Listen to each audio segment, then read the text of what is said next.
All right, man. Welcome to Earn Your Voice. We got a very special episode today, man. We got a dope guest. Uh, I'm gonna just go ahead and let him introduce himself real quick. I don't want to do too much talking, man. Go ahead, Coach Ka. Hey man, it's Makai Noble, from Jacksonville, Florida. Yeah. Graduate of Florida Tech, currently pursuing my master's in business. I'm also a skill development coach and assistant coach over at Florida Tech. We're at the NCAA Division II level. Um, I have some good experience. I had a good collegiate career. I finished top 10 in almost every category except threes. I didn't get paid to shoot threes. Uh, went overseas. I went first league. I went played in the British Basketball League. It's now a top 8 league in the world. Had a pretty good career over there. Definitely enjoyed my time. Left from there, came back to America. I trained over a year, pretty much, with younger athletes, whether that be second graders all the way up to high schoolers, and then some college guys, some professional guys. Got my feet wet. Definitely built my interpersonal skills with, beginning to learn a little bit more about, little things that you want to critique with guys, whether that's building on the strengths and also, amplifying their building on their weaknesses and amplifying the strengths that they already have.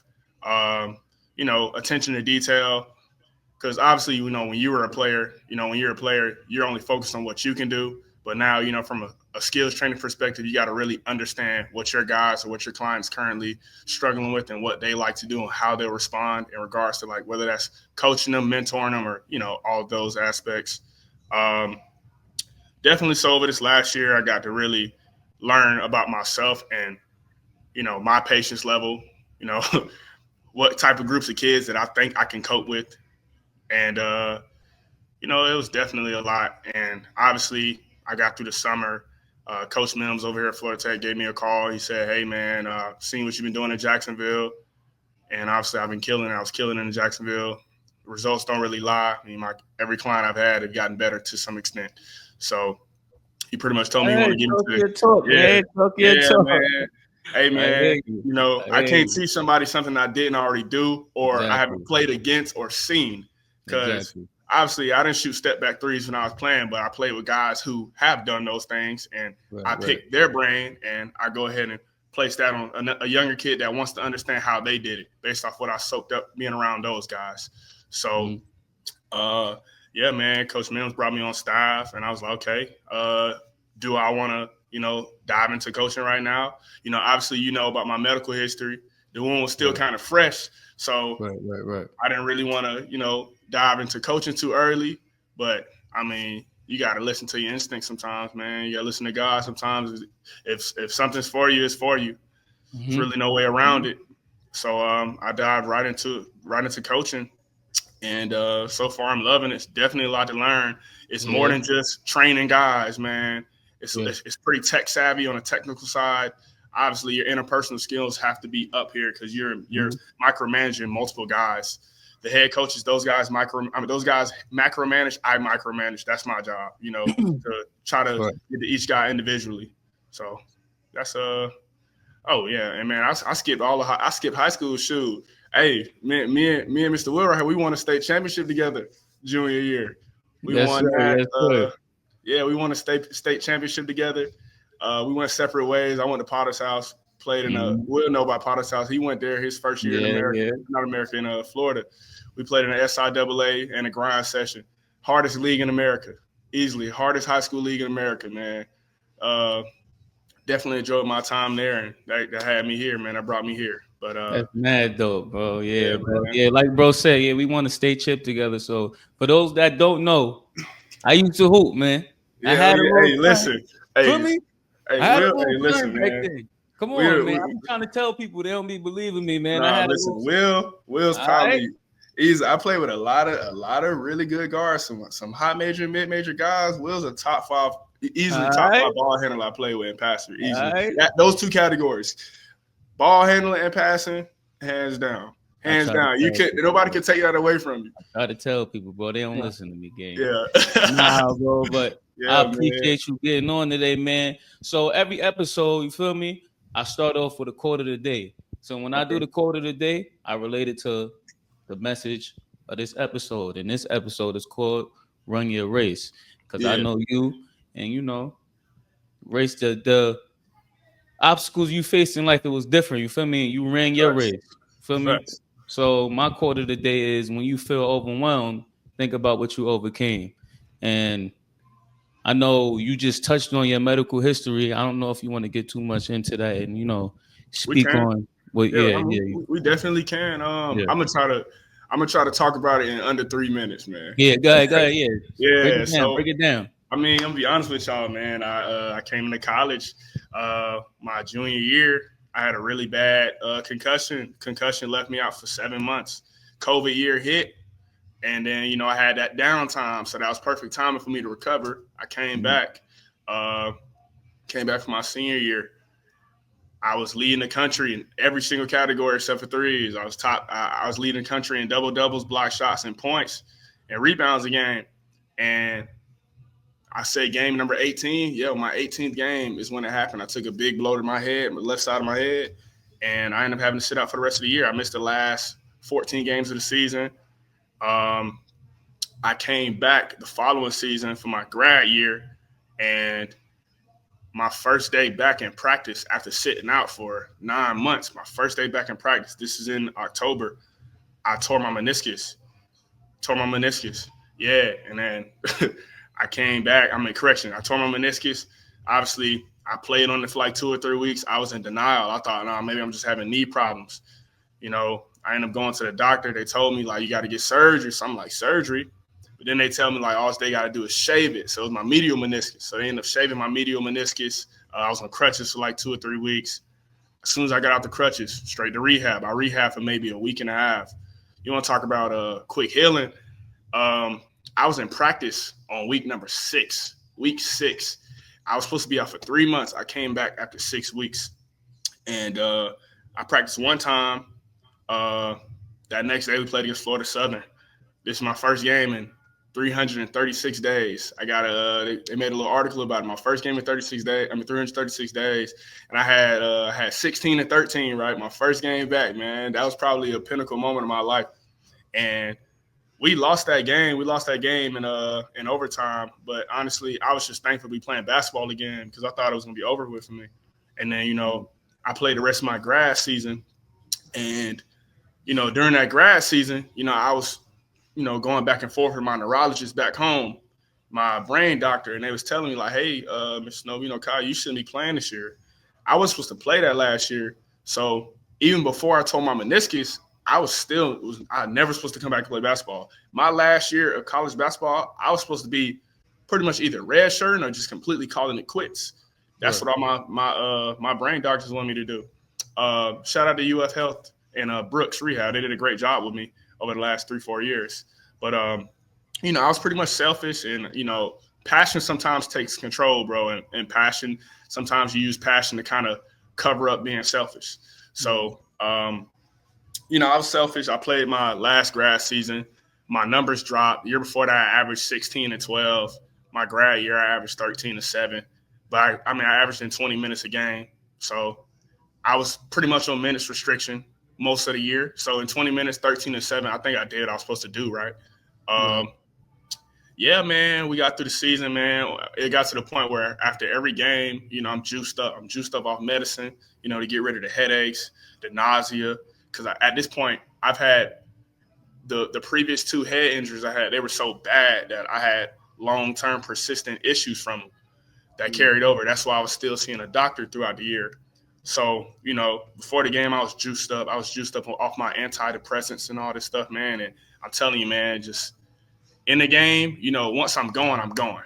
Like once I'm going, Yeah, I'm going. But it's like that crash after the game. After the game, those meds worn off. The ibuprofen's done, the Wellbutrin's done.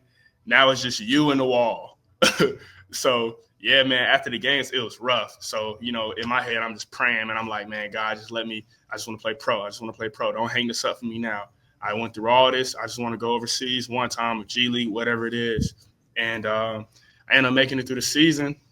And I got that call once the season ended, and one of the agencies that stuck with me during my great year, which was my senior year before my grad season, because obviously when I had that injury and I was out for so long, all the people, the agencies or whatever you want to call them, scouts, they disappeared, rightfully so, because I got injured. Mhm. What can I do for them now? Because I wasn't going to do a fifth year. I was just going to go after my senior year and just go play professionally.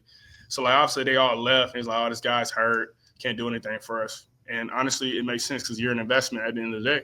Um, so, we got to the point where, you know, you got a few agencies that they're kind of mediocre, and then you got the agencies over here that were with me during my great moments, and only one of them stayed, and it was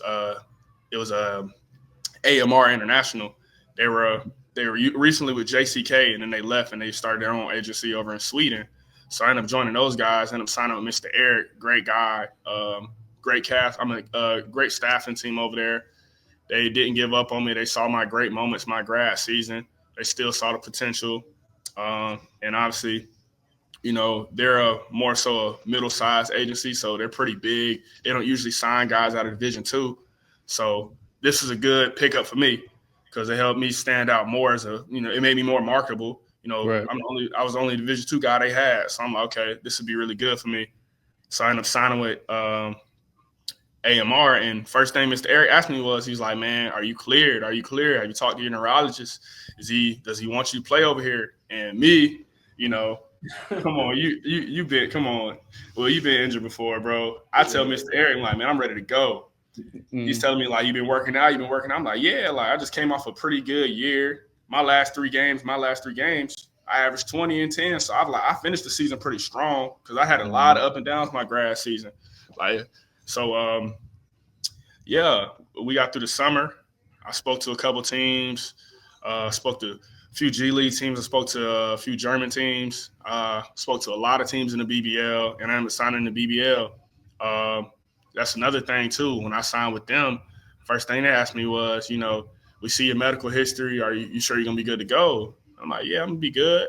I Yeah. gotta, yeah, man. And then listen, man, on my way out there, you won't believe what happened. So 10 days before my departure, I pulled my shoulder out. I dislocated my shoulder to an extent. Almost, it feels like a dislocation. Wow.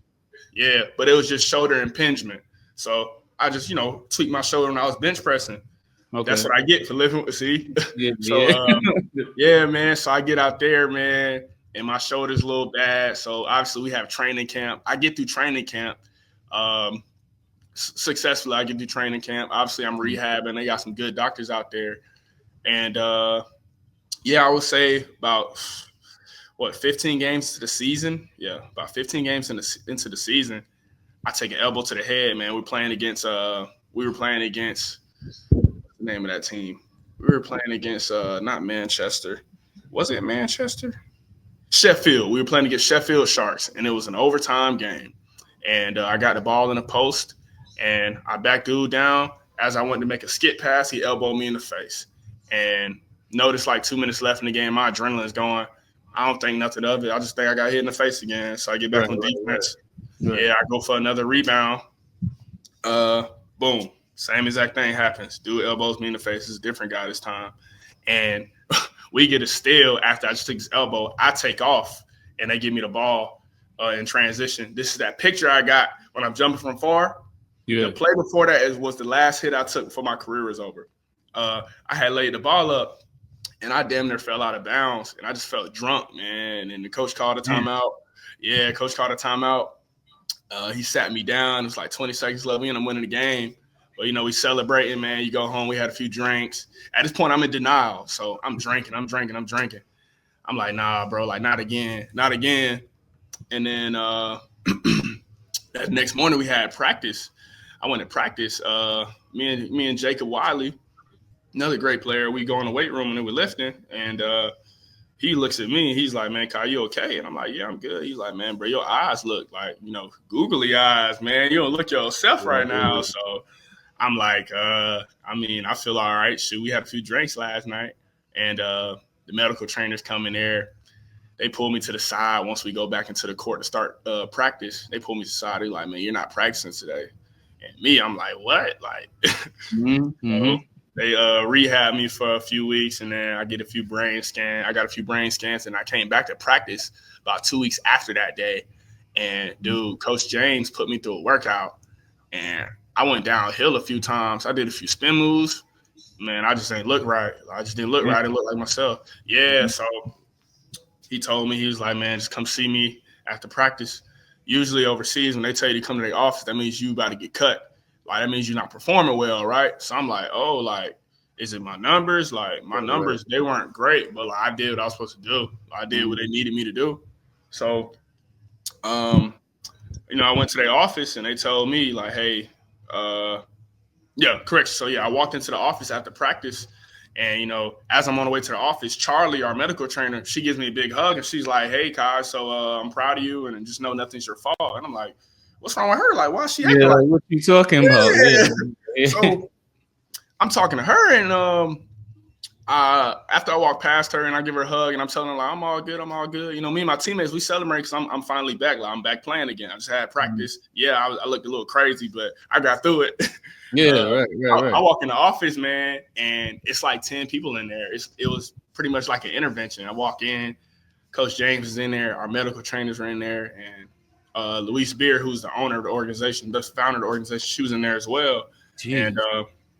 yeah, man, I came in. Coach James is like, man, sit down, Makai. I'm like, man, Coach, what's up? He's like, man, you're not in trouble. Sit down.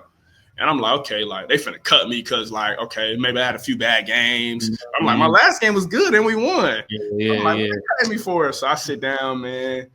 Coach James goes through. He whips out a big old pamphlet, and they got my Mhm. history in there.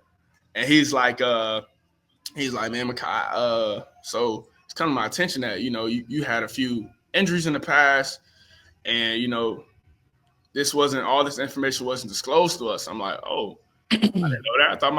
I thought my agent told you all this stuff. He's like, I mean, he did, but he didn't go into detail. I'm like, oh, okay. I don't really have control of that. I mean, it's either y'all sign me or y'all don't. I mean, that was y'all decision to make to sign me out here, right? So, Yeah, yeah. we're pretty much conversing. We're just going back and forth, not in a like it's not hostile or anything. And then he tells me, he's like, man, listen, man, you don't have to you don't have to fake it anymore. You don't have to push through injuries. You don't have to do all that anymore. We're gonna medically terminate you. And I'm like, oh, like really? And he was telling me, he's like, man, we care about you as a person more than a player. Like, don't get me wrong, That's we love you respect as a though. player. That's yeah, Yeah, so it was like, we love you as a player, but your health. I mean, if you was my kid, I wouldn't let you play at all. And yeah, then I yeah. told him, I was like, man, my parents didn't want me to come out here anyway. I was just like, this is something I had to do for me. I went Mhm. against what everybody wanted me to do. Everybody wanted me to stay. Like after I was done with college, like bro, just hang it up, because Yeah, when you messing with your brain, this brain yeah, controls yeah. You everything. can't play with that. Yeah, bro. So like, you know, they told me like we're gonna medically terminate you, and they didn't send me home instantly. They let me stay around for like 2 weeks. Say goodbye to the fans. I Mhm. traveled the team a little bit, so it wasn't like instant termination like they would do you if it was performance based. Right, Since it was right. medical based, they Yeah, just so they were real respectful about it. But when he told me, man, like I'm gonna be honest with you, bro, like I definitely started crying. Like I didn't. It wasn't like a yeah. boohoo cry, but it was like a like I'm relieved. Like the weight is off my shoulders. I don't have to run through a brick wall no more because I've been Mhm. pushing through injuries my whole life, bro. My I entire already know. Yeah, since high yeah, bro. school. Yeah, I already Exactly know. since high school, bro. Like my whole life. I'm 6'8", bro, and I'm big. So like, they see me, they think I'm bulletproof. I'm like, no, Yeah, no. So this yeah. when he told me that, man, I was super relieved. Don't get me wrong, it was half and half, but I was more so relieved than hurt. Mhm. So, and it was a matter of time because I wasn't gonna stop myself from playing. Somebody had to stop me. I was gonna keep going. Right. Yeah, Mhm. so I needed somebody to stop me, bro. And I'm glad they were the ones who did it. They don't even know they saved my life. Um, Damn. yeah, so like after that, bro, like my life completely changed. I went home. I probably cried in my room for like an hour. Our media guy texted me. He was like, man, what you need me to type up for you? They typed those dramatic paragraphs for you, by the way. Yeah, man, I didn't type that, man. They typed that for me. I go in there, Yeah. edit a little bit. So yeah, that's how that went, man. That was and now, my brain is back right. I can think straighter. Yeah, man. Yeah. Yeah, like obviously headaches. The headaches they're there, but they're not every day. It's not ruining my life anymore. I don't got to worry about getting elbowed by a 6'11", Exactly. 260 Yeah. pound center. Yeah. So I don't got to wrestle with them guys no more. So yeah, man, that's it right there, man. I definitely went over 10 minutes just now. Nah, nah, you good money, bro. Like Yeah, that's a good story, bro. And yeah, the fact that you got over that hump, You got through adversity, bro. You didn't, Yeah. because you've been playing basketball your whole life. You feel me? Yeah. So, and that was like basically something, that's all you knew. And you got through that, man. You still doing your thing now and found something else, a different lane to get in with basketball. You Absolutely. didn't completely give it up. So it's still Absolutely. dope that you doing what you doing, man. So being that you did play pro for the time that you did play, what's Hmm. the let's, what's one of the biggest lessons you took from your time out there? Um. Okay. I will say this much. This is we've heard this our whole life. Literally, Yeah, stay ready so you don't got to get ready. Literally, when you go there, it is no training camp isn't to get you ready for the league. Training camp is yeah, for them to evaluate you more and for you to stay in shape. mm, Okay, when you go there, they expect you to already be in shape, and you yeah. just gotta be ready to go. It's a So test. It's a yeah, test, basically. Yeah, yeah. yeah, like it's Let me see where you at with it. Yeah, yeah. yeah, And when I tell you guys don't make it through training camp, guys get sent home after training camp. At first I thought they only did training camp in like the NBA and stuff. They do yeah, that in every like mostly only first divisions, first leagues in every country, yeah, mostly. Because some other leagues sometimes they can't afford to do it because training camp costs like that costs money. yeah, That's extra Gatorade, extra yeah, gear, yeah. extra transportation, Of course, of all course. that stuff, right? Yeah, The overhead. Um, Definitely stay ready so you got to get ready. Also, nobody cares. Nobody that's cares. a good We've one. been taught that our whole life, right? To an extent. No, you know what's crazy though? What's up? Not everyone is taught that though. So that That's I'm glad. true. I'm glad you just touched We on were that. prepared for that, right? We Yeah, were I'm prepared glad for that. you touched on that. Some people weren't prepared for that. And I'm gonna be Yeah, honest with you, even though I was told that my whole life, when it really happened to me, I still was a little, I was a little yeah, appalled. Like it definitely surprised me a little bit. I'm like, mm-hmm. really? Like Coach Mott, he's like, man, I'm paying for you to be out here. You got to be. I'm telling you, like you're Mm-hmm. an investment. So Mm-hmm. and you got to realize, like, oh, you away from home and all that stuff. Don't nobody care about that. Nobody care about none of that. Nobody care Yep. about that. You're an investment. You got to show up and be ready to work. Nothing Mm-hmm. more, nothing less. Get out your feelings. It's yes sir, no sir. Be ready to Yeah. go. Yeah. That's it. That's my biggest lesson I learned. All right. Yeah, that's dope. And this episode is really geared towards the next generation of hoopers, man. Absolutely, So y'all absolutely. need to take whatever he's saying, take it, write it down. Mm-hmm. Feel me? That's your feelings, man. They do not care about Get you, out but your you feelings. are a statistic. You are another guy. Yeah. There's more guys just like you, unless you Anybody win trying to beats. be a professional athlete, man, this episode is geared towards you. Or even the college athlete, because we're gonna Nah, jump for right real. into you being a coach right now. So I'm about to Absolutely. throw a couple questions at you from the coaching lens, because we was just players and now you in the lens of a coach. So I just Yeah. want to get your perspective. And you such a young coach and now you in this world now. So I just want to hear a couple things from your end that Okay. I never got to hear. So Okay. when you scouting a player, what are some of the specific qualities or skills that catch your eye right away? Okay. So I'll start with the. Okay. I'll just be all over. I'll be pretty broad with this. Yeah, Number one in my book is body language. yeah, Body language. Okay. I don't care if you drop 30. If you're walking around and you just your shoulders are like this and just like you just look crazy and like you yeah, just slouched over all the time, we're not going to recruit you. Any coach isn't going to recruit you. If a coach recruits hmm, you, more than likely, JUCO coaches have more lenience towards that because you're going to yeah, JUCO to develop and yeah, become more mature, honestly, and that makes sense. yeah. That's why we need junior colleges, um, but definitely body language. Body language is big for me. Um, Communication, absolutely. Communications, we definitely like the loudest guy on the floor. The loudest guy on the floor is who I'm looking for every single time. Right. I'm recruiting. I'm going to recruit that guard on the team that's averaging 7 points and 7 assists, and he's the loudest guy on the floor over the guy that's averaging 20 points and 0 assists. So No, skill is one of the factors, but it's mhm. not even number one.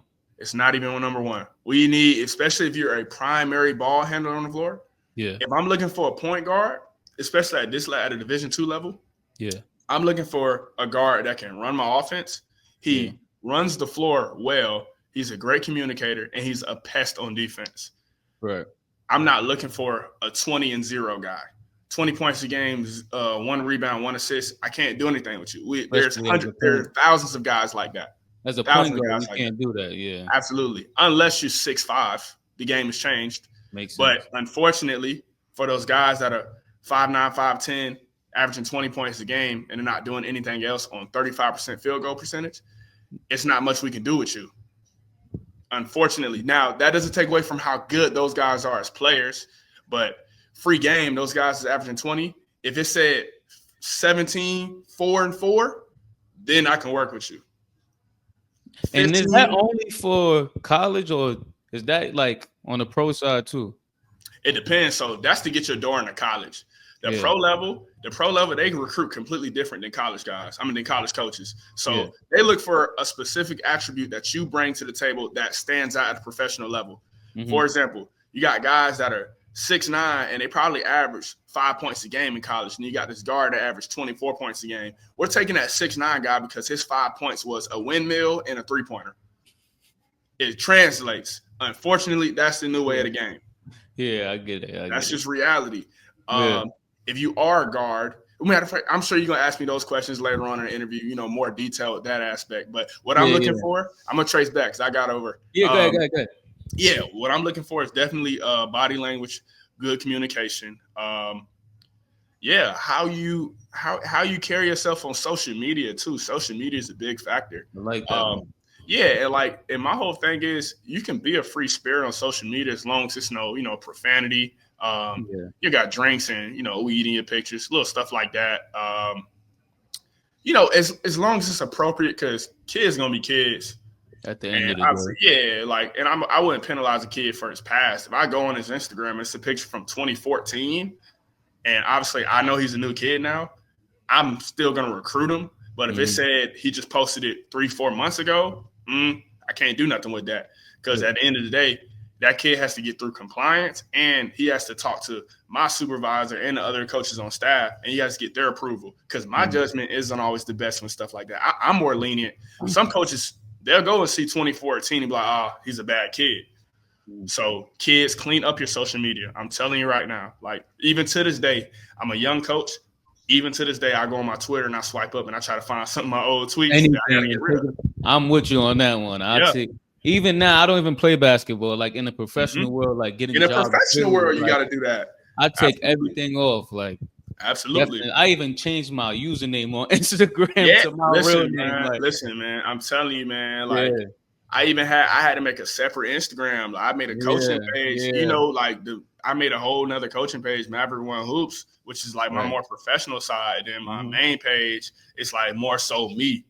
But Right, right, also right, you gotta also make sure it's appropriate. So uh right, right. if I can't even I don't even post anything publicly on my public story. If anything, we'll post it on probably like a private story with an appropriate, mature Yeah, group or audience in that private story. So it's yeah, not accessible to, the youth, of course. So exactly. yeah, so my older guys, if you guys are gonna do that, make sure it's protected and you have people around you that you trust. And Mhm. obviously, remember too, well, they gotta notice too, once it's out there, it stays out there. Even if you Yeah, delete it, that's a fact. it's out there. So A yeah, fact. definitely those things, man. So yeah, them the big three for me, man. Communication, body language, and social media. Those are three things I'm looking out of a player whenever I'm recruiting them. Free game, y'all.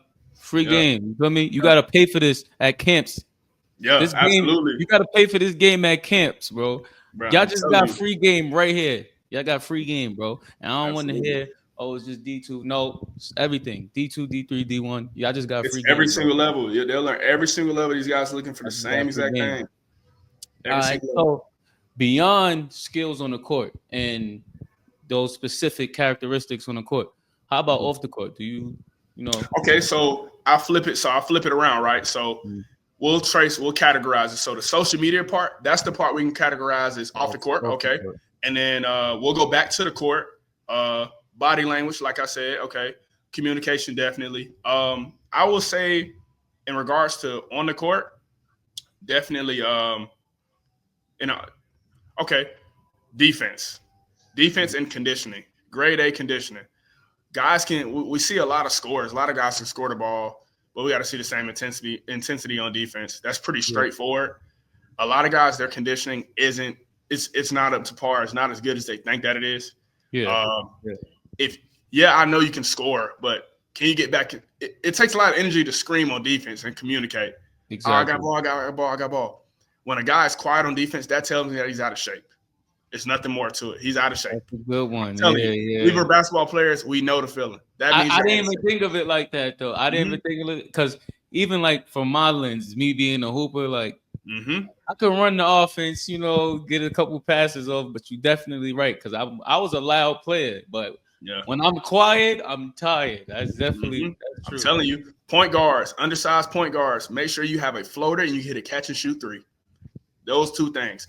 Floater, catch and shoot three, grade A conditioning. Those are the big three for undersized guards Yeah, and pesky defender. You have to be the most aggressive guy on defense. For those guys that's under 6'3", you have to be that guy. I'm telling you right now. You have to be in better shape than everybody on the floor because the yeah, game has changed.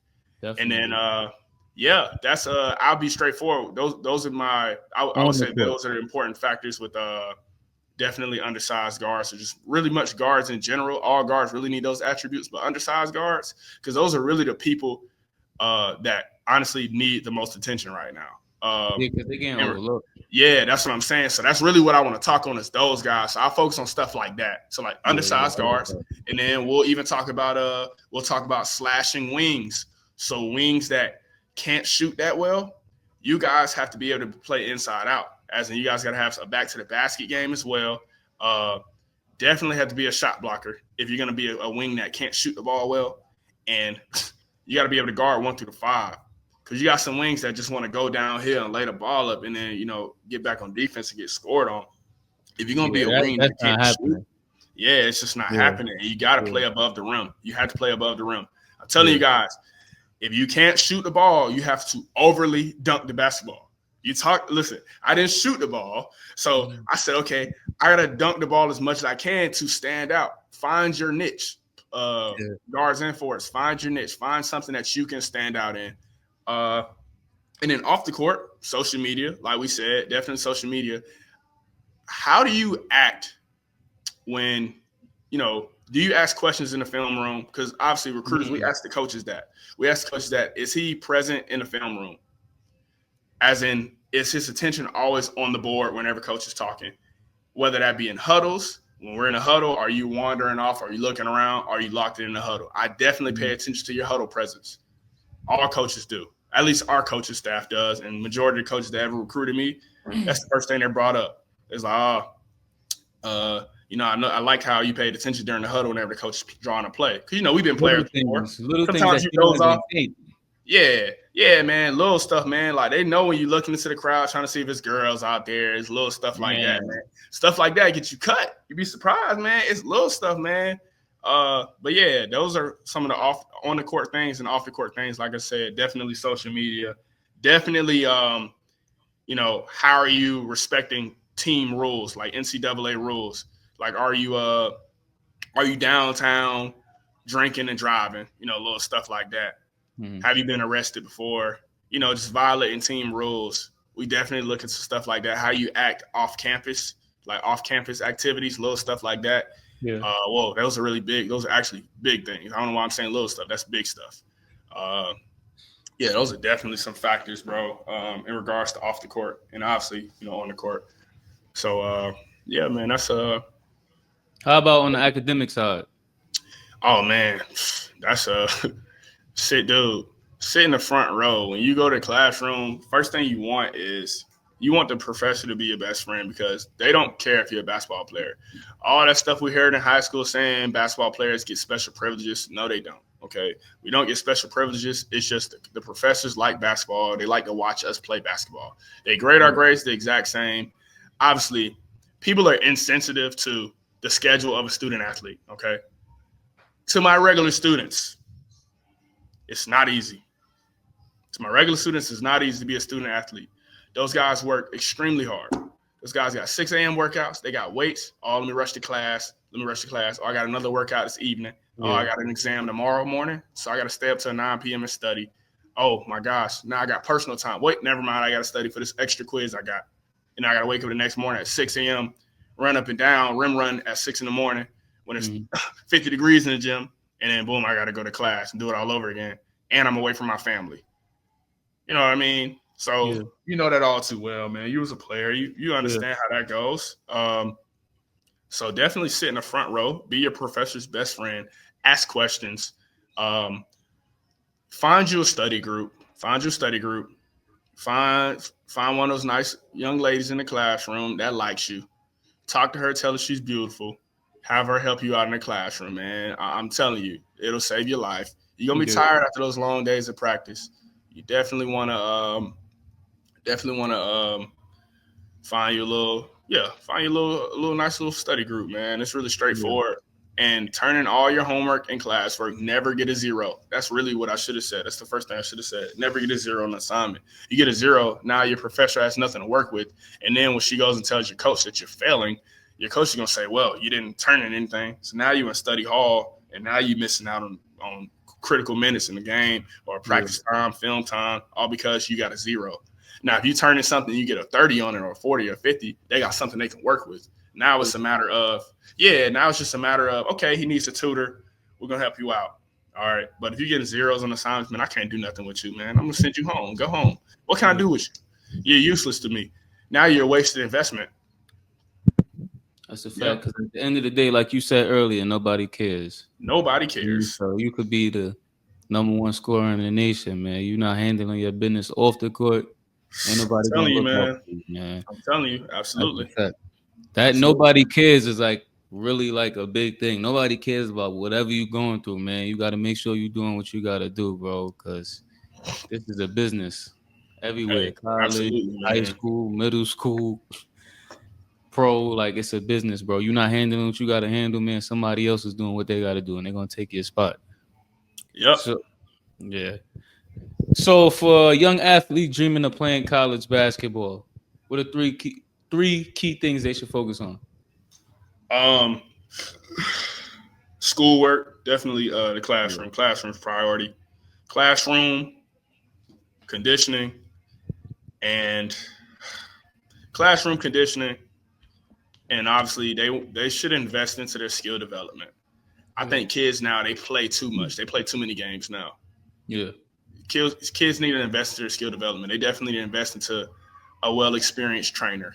Um, When it comes to skill training, though, because mm-hmm. I got We didn't have Instagram. that. We didn't have that, right? We didn't have Yeah, that. but the thing is, like, so look, I worked on my game a lot, but in terms of working on my game, it's like I Mm-hmm. always thought of it as real life situations. Like a Yes, lot of these trainers I see on Instagram is like got you jumping over brooms and jumping doing over brooms, through tires and stuff like that, mm-hmm. and it doesn't translate.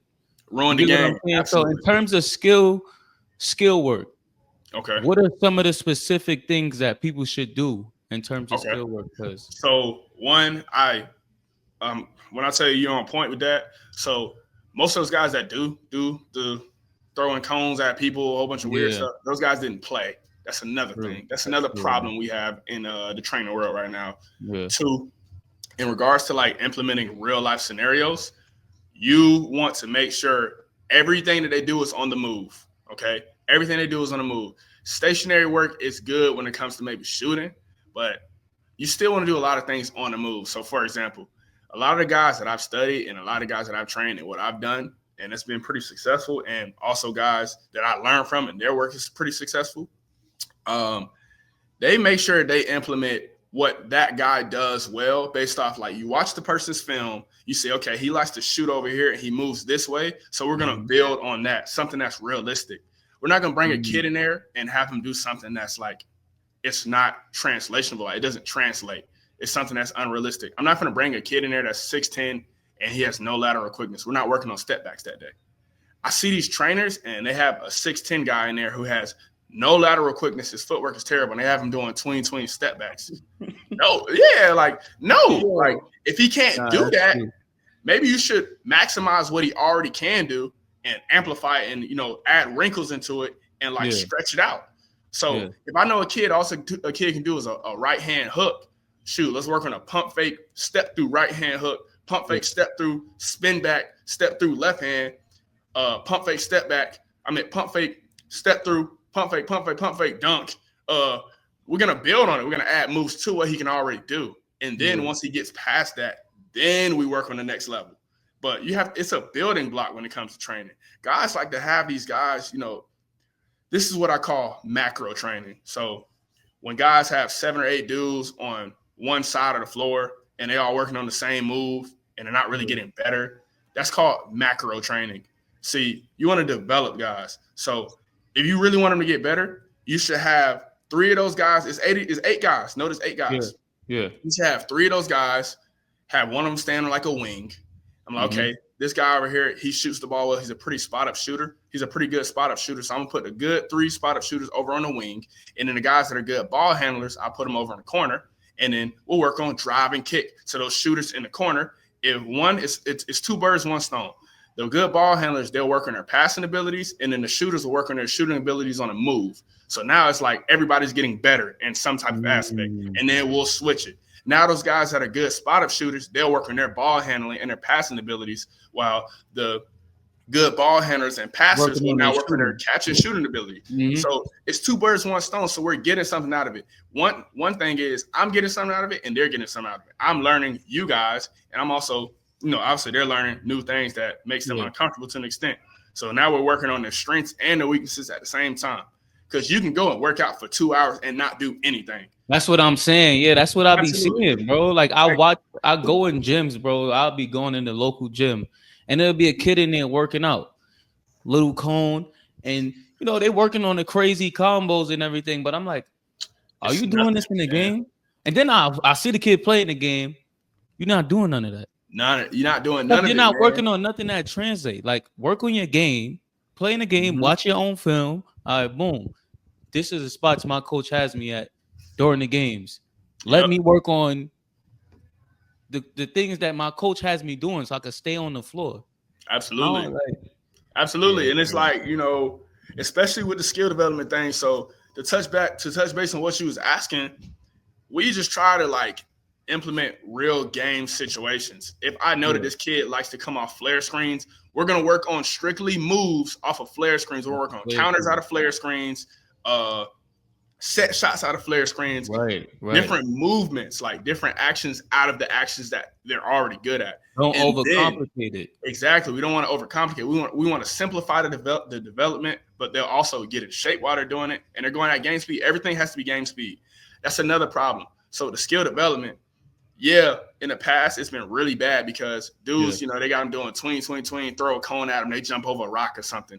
Mm-hmm. One, they're not going at game speed, and it's unrealistic.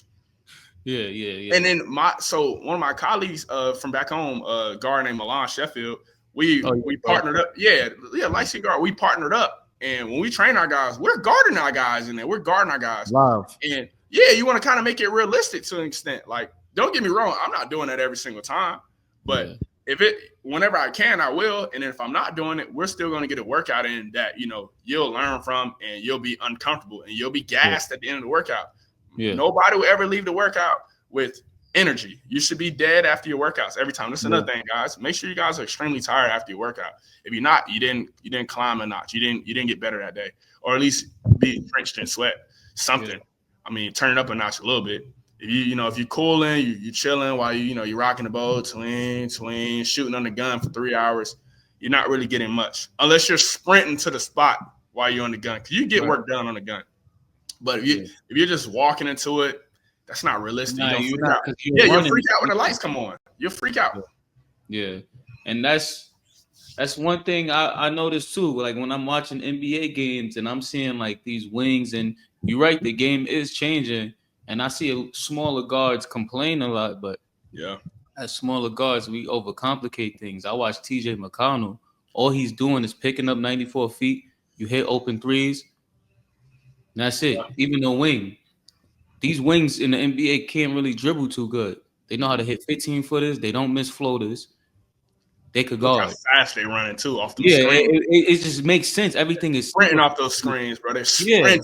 They're sprinting off those screens. Like so simple, but they perfect the simple things. I feel like that's what it gets you where you want to go. Everybody's doing tween. You're not doing that in the game. Your coaches don't even have you in them positions. I'll just go in the gym and shoot 1,000,000 floaters, 15-footers. They keep you on the floor. Absolutely. You're on point. That's pretty straightforward. That's it right there. Those guys are running really hard at those screens. They're sprinting too. They're not jogging. They're going. They're going. That's that's another thing too, Will. The pace is completely different out there. No, yeah, bro. I watched Completely that different. Arkansas versus Kansas game, bro. That thing was like 100 miles per hour. Listen, man. That Don't was see those guys are like that that power five level, that's a really tight percentage, right? Those guys, they have really good mentors. They had the resources since they were 7 or 8 or 9 years old. That's yeah, why those guys come ready. You know what I'm saying? I will say this much, and you can talk to me about this too. I would say the high major Division 1 level, those guys, they're developed early. They have the right mentors in their ear, and some of those guys are obviously naturally gifted. And then you got the low major D1 level, you got the Division 2 level, where these are guys, they were okay out of high school. They got better when they got to collegiate level, in my opinion. That's what I would say. And you got the NAI guys, Division 3 guys. These are all really good players that got overlooked. That's my opinion on it. And then the yeah. JUCO level, development. Like guys that didn't have good grades, they might have been good enough, but they just didn't have good enough grades. And some guys just needed JUCO, and there's nothing wrong with that. Everybody has to move at their own pace, and I That's true. guarantee that's another thing too. Will you probably gonna ask me this later? I could be wrong, but yeah, if you stand out, it doesn't really matter what level you play at. They'll find you. If you're good, you're good. I promise you, they'll Bro, find you. bro, you just touched on my next question, I bro. knew you. See, That, let's go ahead and let's that get was to it. Let's get to exactly it. my next question. Let's Was get to it. is how do you stand out? Okay. Fine. Like, So how do find you? your niche. Find Yeah, your niche. If you're at the Division 3 level or the NAIA level or the Division 2 level or the low major Division 1 level, I'm telling you right now, you got to stand out in at least one or two categories. And that's mm-hmm. just what it is. You got to stand out.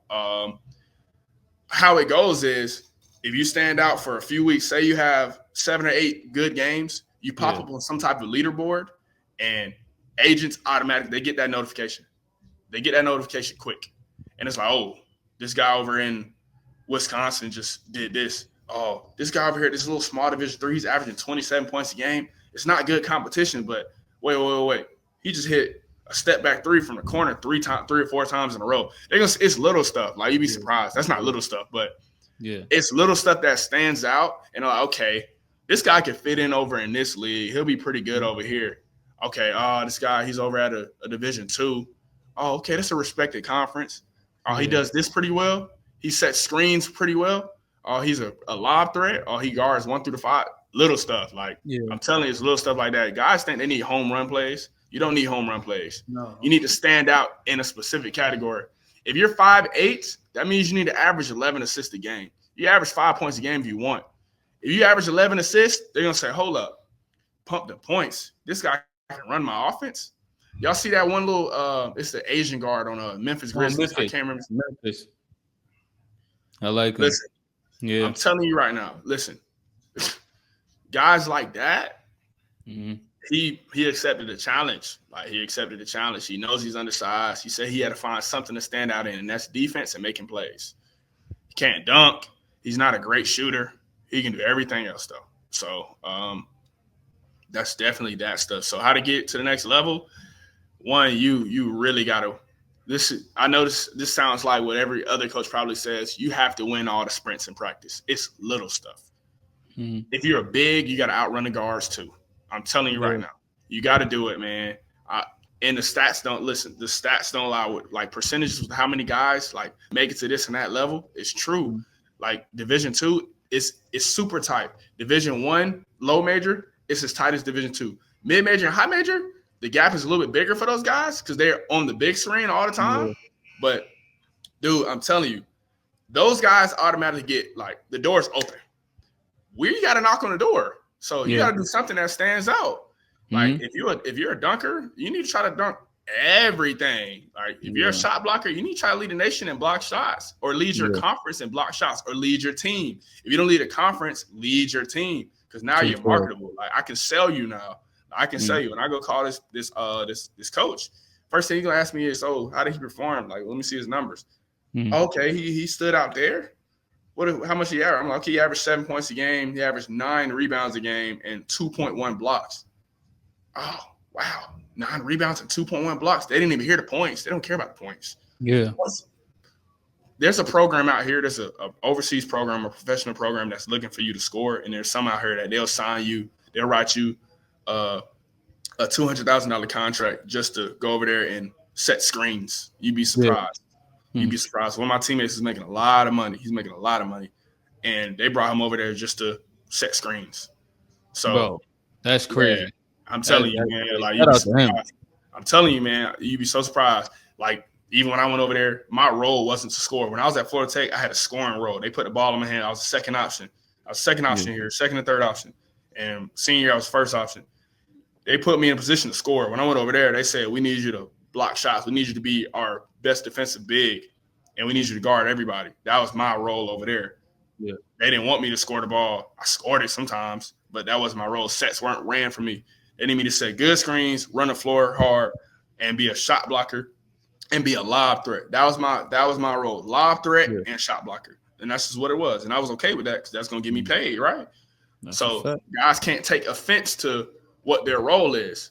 Mm-hmm. So yeah, you wanna get to the next level, man. You gotta find your niche. Find Yeah. your niche. Find your niche. If you don't remember anything else, say find your niche. Find your niche. Find your niche. That's Yeah. pretty straightforward on that. From that I aspect. bet. And I'm gonna end it all. I'm gonna ask you one more question. You feel Okay. me? So every episode, I'm gonna ask everybody this, and Yeah. you coaching now, and you in the training world now too. Yeah. Yeah. What's your why? Like, what What's my why? motivates you? Yeah. What's your My why? why is okay. Shoot. My why is definitely my why is my testimony, man. The pain, bro. The pain, Mm, the attention I wanted when I was a player. The development I wanted. I wanted somebody to help me with my shot. I wanted somebody to help me with my game. I was at the basketball park outdoor every single day by myself. By myself. mm-hmm. And then if I did have somebody out there, it was my best friends. It was my best friends. Shit, it was y'all for real. I was with y'all. That was it. Right. It was you, Malk, DJ, Berto, Norm, the Right. same old guys. That was it. Like that was really it. Outside of y'all, I was by myself every single Mm, time. And like my why is definitely me. My why is me. I know I wanted to keep playing, so I project my emotions to other guys, other kids. Okay, I want you to be successful. I want you to be able to do this. Their success makes me extremely happy. I live through the kids. I live through my current players right now. So yeah. that's my why. And my second why is definitely Pritchard Cologne. He's a boxer that he took a really bad hit to the back of his head and he was paralyzed. And he was my why when I was playing. He's my why now. Pritchard Cologne. Definitely do your research on that guy. He was a Yeah. I'm gonna do yeah, some he research took on a bad hit in the back of the head during a boxing match, and he's paralyzed the rest of his life. He's in a vegetable state, and pretty that. much that back of the head was the warning that my brain doctors gave me because they was like, you take one more hit, you can be in a vegetable state, and Damn. that's what was on the line. That's why every day I played was a gamble. So Mm. Pritchard Cologne is my why, and definitely my testimony is my why. Absolutely, those two. Man, shout out to you, Kyle. Man, we giving I, you your flowers, I man. appreciate you having me, Also, man.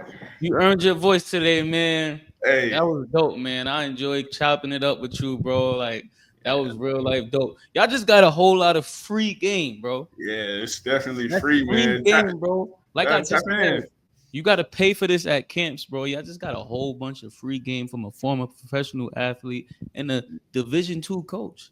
Yeah, man. Hey, Come on, Will, how man. else I can I put appreciate it? you having me, man. You doing You you doing already your know. thing, bro. I You love this already setup. know. You doing an You excellent already job, know, bro. bro. I appreciate you, gang.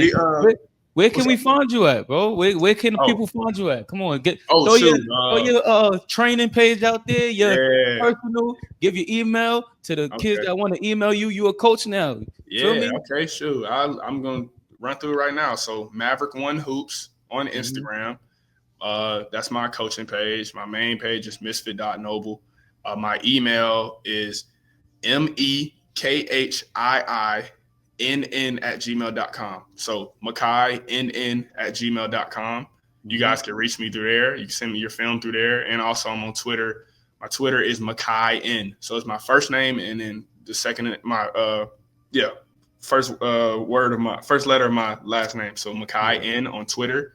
If you guys can't spell my name correctly, go on the Florida Tech men's basketball page. It's right there. It's Nah, right yeah. there.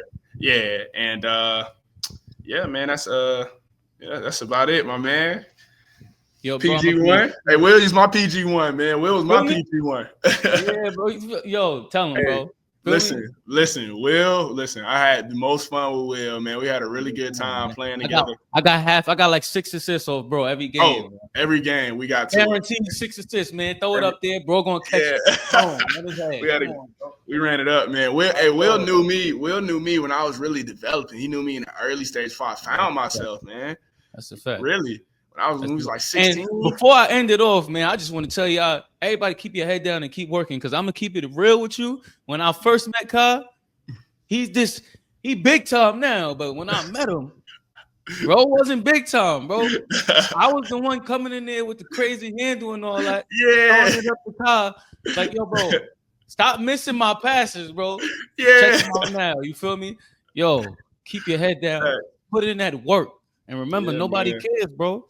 Nobody. Work, man, work. Tell him, Kyle. Tell him, Hey, work, man. work, man. Well, we got to collab. If you post on the gram, we can collab. Definitely can Nah, bro. collab. Yeah, Yeah, we let's gonna do chop that, it up. man. That'll get the video out there more. That'd be fun, man. Y'all subscribe to Earn Your Voice, please. Appreciate Please y'all, man. Yeah, subscribe, man. man. Go follow the page, man. Follow the page. Good work, Subscribe, man. It's bro. good I work. know all y'all, bro. I'm gonna find y'all. Y'all not Legit content, subscribing to man. the page? Come on, bro. Nah, bro. I'm Absolutely. gonna holler at you though, bro. I appreciate All you right, my man. joining, man. Love you, Love, bro. It's good to hear from you, love. man. It's a fact. Love, baby. My Okay. dog. Splits. Okay. All right. All right, then.